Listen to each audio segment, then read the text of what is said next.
Hi, very good morning ಎಲ್ರಿಗೂ. ಎಲ್ಲರೂ ಹೇಗಿದ್ದೀರಾ? ಆರಾಮಾಗಿದ್ದೀರಾ ಅಂತ ಅನ್ಕೋತೀನಿ. ಇವತ್ತು ಇಷ್ಟು ಬೇಗ ರೆಡಿಯಾಗಿ ಎಲ್ಲಿ ಹೋಗ್ತಾ ಇದ್ದೀನಿ ಗೊತ್ತಾ? ಇವತ್ತು ನನಗೆ ತುಂಬ ಇಷ್ಟವಾಗಿರೋಂಥ ದೇವಸ್ಥಾನ ಹಾಸನಾಂಬ ಸಿದ್ದೇಶ್ವರ ದೇವಸ್ಥಾನಕ್ಕೆ ಹೋಗ್ತಾ ಇದ್ದೀನಿ. ಮುಂಚೆ ವಾರ ವಾರ ಹೋಗ್ತಾ ಇದ್ದೆ, ಏಕೆಂದರೆ ಅಲ್ಲಿ ನಾನು ಕೆಲಸ ಮಾಡ್ತಾ ಇರಬೇಕಾದ್ರೆ ನಾನು ಅದೇ ದೇವಸ್ಥಾನ ಆಪೋಸಿಟ್ ಹೋಗಬೇಕಿತ್ತು ಕೆಲಸಕ್ಕೆ. ಹಾಗಾಗಿ ಡೈಲಿ ಸಂಜೆ ಸತಿ ದರ್ಶನ ಮಾಡ್ಕೊಂಬರುವೆ, ಇಲ್ಲ ಬೆಳಗಿನ ಸತಿ ದರ್ಶನ ಮಾಡ್ಕೊಳುವೆ. ಈಗ ಹೋಗಿ ತುಂಬ 2-3 ತಿಂಗಳೇ ಆಯಿತು, ಹೋಗಿರಲಿಲ್ಲ. ಇವತ್ತು ಹೊರಟಿದ್ದೀನಿ ಅದರ ದರ್ಶನ ಮಾಡ್ಕೊಬರೋಕ್ಕೆ. ಎಲ್ಲರೂ ಬನ್ನಿ, ಸಿದ್ದೇಶ್ವರ ದೇವ್ರನ್ನ ದರ್ಶನ ಮಾಡ್ಕೊಬರೋಣ.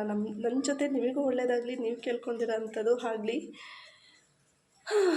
ಯಾರ್ಯಾರು ಹೋಗ್ತಾ ಇದ್ದೀವಿ, ಯಾವ ಥರ ದರ್ಶನ ಇರುತ್ತೆ, ಇವತ್ತು ಪೂಜೆ ಯಾವ ಥರ ಇರುತ್ತೆ, ಅಲಂಕಾರ ಯಾವ ಥರ ಮಾಡಿರ್ತಾರೆ ಅನ್ನೋದನ್ನು ವೀಡಿಯೋ ಮುಖಾಂತರ ಬಂದು ನಿಮಗೆ ತಿಳಿಸ್ತೀನಿ. ಅಲ್ಲಿವರೆಗೂ ವೀಡಿಯೋ ನೋಡ್ತಾ ಇರೋರು ವೀಡಿಯೋಗೆ ಲೈಕ್ ಮಾಡಿ, ಸಬ್ಸ್ಕ್ರೈಬ್ ಮಾಡಿ ನನ್ನ ಯೂಟ್ಯೂಬ್ ಚಾನಲ್ನ ಅಂತ ಹೇಳ್ತಾ ಬಾಯ್ ಹೇಳ್ತಾ ಇದ್ದೀನಿ. ದೇವಸ್ಥಾನಕ್ಕೆ ಹೋಗಿ ಬಂದಮೇಲೆ ಮತ್ತೆ ಇನ್ನೊಂದು ವೀಡಿಯೋ ಮಾಡಿಬಿಟ್ಟು ನಿಮಗೆ ಸಂಜೆ ಅಪ್ಲೋಡ್ ಮಾಡ್ತೀನಿ, ವಾಚ್ ಮಾಡ್ತಾಯಿರಿ. ಬಾಯ್.